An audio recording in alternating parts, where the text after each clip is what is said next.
বহু বছর আগের কথা। একটা রাজ্য ছিল যার নাম ছিল রূপনগরী। সেখানে শাসন করত রাজা আদিত্যবর্মা। তার রাজ্যে কোনো কিছুরই অভাব ছিল না। রাজ্যের প্রজারা সবাই রাজার উপর খুব খুশি ছিল।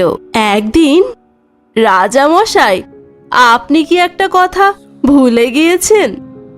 কি সেটা রানী, বলো আমায়। আহা, মনে করে দেখুন না একটু।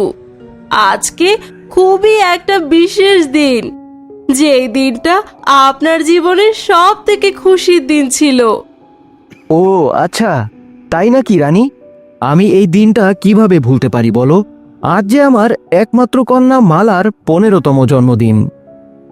হ্যাঁ, আজ আমার কন্যার 15তম জন্মবার্ষিকী। আজ তাকে কি উপহার দিবেন বলুন? আমি তো তাকে আমার এই গয়নার বাক্সটা দিতে চাই। আমার কন্যা আমার থেকে যা চাইবে আমি তাকে তাই দিব। তো আমার কন্যা এখন কোথায়?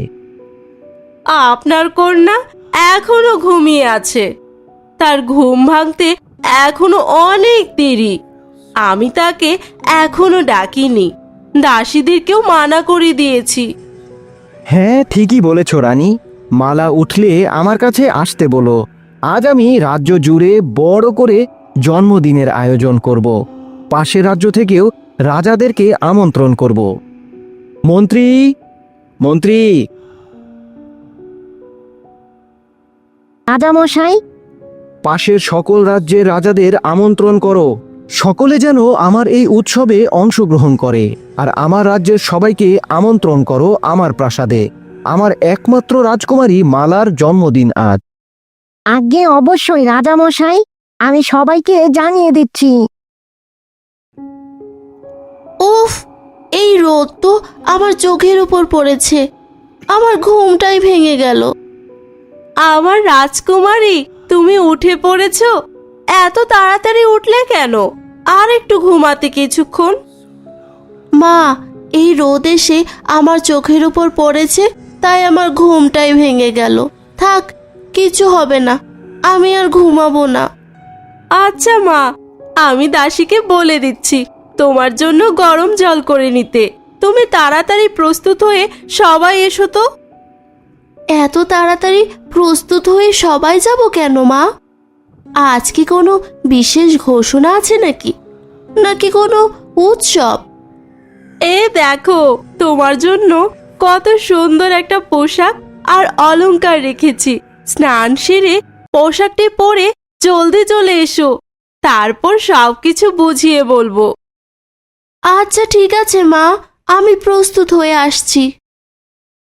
উৎসবে রাজা, রানী, মন্ত্রী, রাজ্যের সকল লোক সেখানে উপস্থিত। হঠাৎ সেখানে রাজকুমারী সেই পোশাক পরে উপস্থিত হয়। তাকে দেখে সবাই অবাক হয়ে তার দিকে তাকিয়ে থাকে।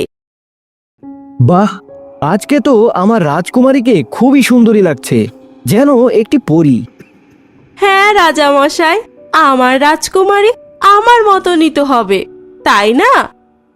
ঠিকই বলেছ রানী, আমার রাজকুমারী তোমার মতোই হয়েছে। বাবা, বলো না, এই উৎসব কিসের? এত বড় উৎসব? আজকে কোনো বিশেষ দিন নাকি? হ্যাঁ মা, আজ আমার একমাত্র রাজকুমারীর 15তম জন্মদিন। বাবা, আমি খুব খুশি হয়েছি। আর আমার এখানে খুব ভালো লাগছে। আর এই পোশাক খুবই সুন্দর। এই পোশাক আর ওই অলংকারগুলো আমার পক্ষ থেকে আমার রাজকুমারীর উপহার। আমি খুব খুশি মা, ধন্যবাদ তোমাকে। এভাবে খুব ভালোভাবে অনুষ্ঠানটা সম্পূর্ণ হচ্ছিল।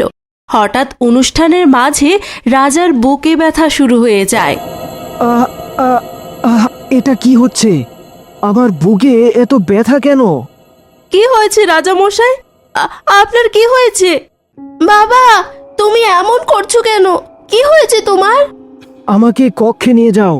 আমার বুকে প্রচন্ড ব্যথা করছে। আমি নিঃশ্বাস নিতে পারছি না।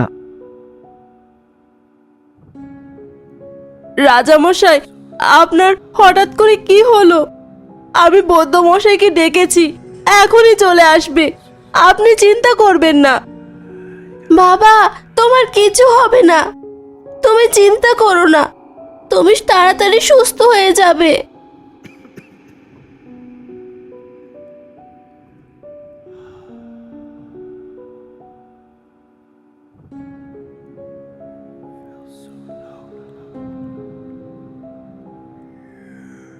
রানীমা, রাজা মশাইয়ের কি হয়েছে তা আমি বুঝতে পারছি না, কিন্তু এটা বুঝতে পেরেছি রাজা মশাই বুকে প্রচন্ড ব্যথা।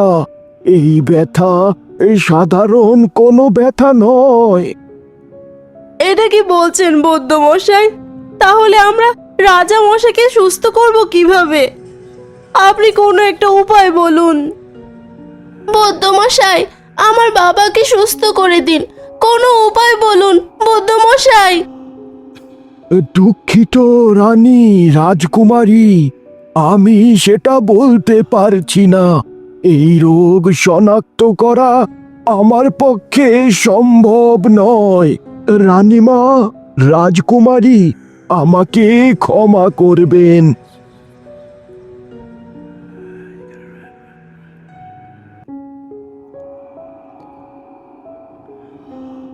রাজা মশাই, এখন আমরা কি করব বলুন? আপনাকে আমরা সুস্থ করব কিভাবে?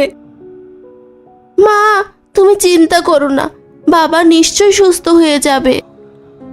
তোমরা আমার জন্য চিন্তা করো না। আমার কিছু হয়ে গেলে তোমরা এই রাজ্য সামলে নিও।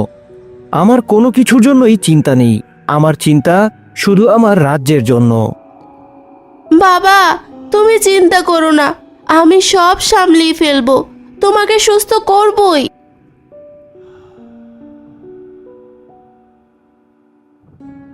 মালা, কত কিছু করলাম রাজা মশাইকে, এখনো সুস্থ করতে পারলাম না। দিন যত গড়িয়ে যাচ্ছে রাজা মশাই ততটা অসুস্থ হয়ে পড়ে যাচ্ছেন। ওনার শরীর দিন দিন আরো খারাপ হচ্ছে। আমি আর এসব দেখতে পারছি না।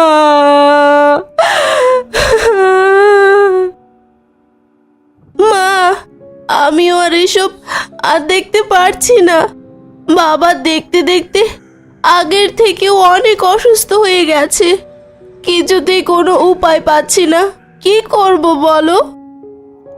রাজা মশাইয়ের জন্য কত রাজ্যের কত বৈদ্য আনলাম, কিন্তু কেউ তার রোগ শনাক্ত করতে পারছে না। মা, তুমি চিন্তা করো না, আমি আমার সর্বোচ্চ চেষ্টা করব। বাবাকে সুস্থ করার জন্য যা করতে হবে আমি তাই করব। বাবা, তুমি চিন্তা করো না, তুমি সুস্থ হয়ে যাবেই। আমার বুকে এত যন্ত্রণা কেন? রাজা মশাই, আবার কি ব্যথা বেড়ে গেল নাকি? হ্যাঁ রানী, আমি আর সহ্য করতে পারছি না। ব্যথা যে প্রচুর বাড়ছে। মনে হচ্ছে আমার বুকের উপর একটি বিশাল বড় পাথর চেপে বসে আছে। আমি যে আর সহ্য করতে পারছি না। বাবা, বুকের উপর পাথর চেপে বসে আছে মানে? তোমার রোগটা তো আমরা শনাক্ত করতে পারছি না।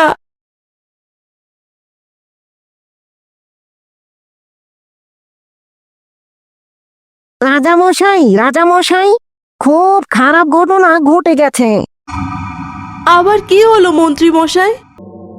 রানীমা, রাজামশাইয়ের মন্দিরের প্রাচীরে যে 5খানা রত্ন ছিল, সেই রত্ন থেকে 3খানা রত্ন সেখানে নেই। সে 3খানা রত্ন খুঁজে পাওয়া যাচ্ছে না। এখন আর 2খানা রত্ন রয়েছে। মা, ওই মন্দিরের প্রাচীরের ওই রত্ন কিসের? আর এই রত্ন কেই বা নিয়ে যাচ্ছে? ওই 5খানা রত্ন এক সাধু বাবা রাজা মশাইকে দিয়েছিল উপহার হিসেবে। তাই রাজা মশাই সেই রত্ন মন্দিরের প্রাচীরে লাগিয়ে রেখেছিল। কিন্তু এই রত্ন কেনই বা চুরি হচ্ছে? মন্ত্রী মশাই, এই রত্ন কতদিন ধরে চুরি হচ্ছিল? রাজকুমারী, আপনার জন্মদিনের সময় 1খানা চুরি গিয়েছিল। এখন দেখছি আরো 2খান নেই। মা, জন্মদিনের সময় তো ওই রত্ন চুরি হয়েছে, আর সেই সময় থেকে বাবা অসুস্থ। ওই রত্নের সাথে কি বাবার কোনো সম্পর্ক রয়েছে? আমি কিছু জানি না রে মা। আমি জ্যোতিষীকে ডেকেছি, সে কিছু জানাতে পারবে।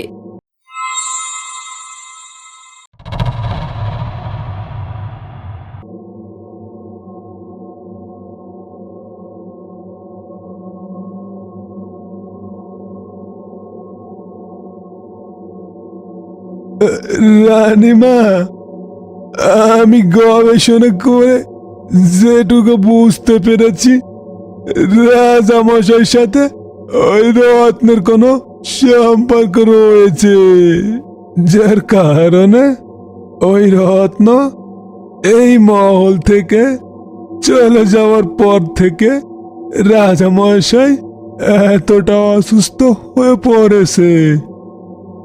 তাহলে সেই তিনখানা রত্ন যদি আমি নিয়ে আসতে পারি, তাহলে বাবা আবার সুস্থ হয়ে যাবে।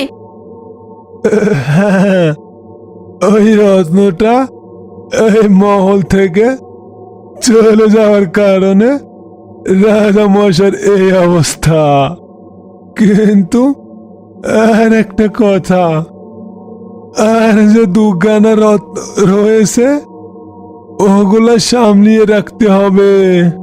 ওই দুখানা যদি চুরি হয়ে যায় তাহলে রাজামশাইয়ের মৃত্যু হয়ে যাবে। তাহলে আজ রাতেই আমি সেই রত্ন পাহারা দিব। দেখি কে এসে আমার সামনে ওই রত্নটা নিয়ে যায়।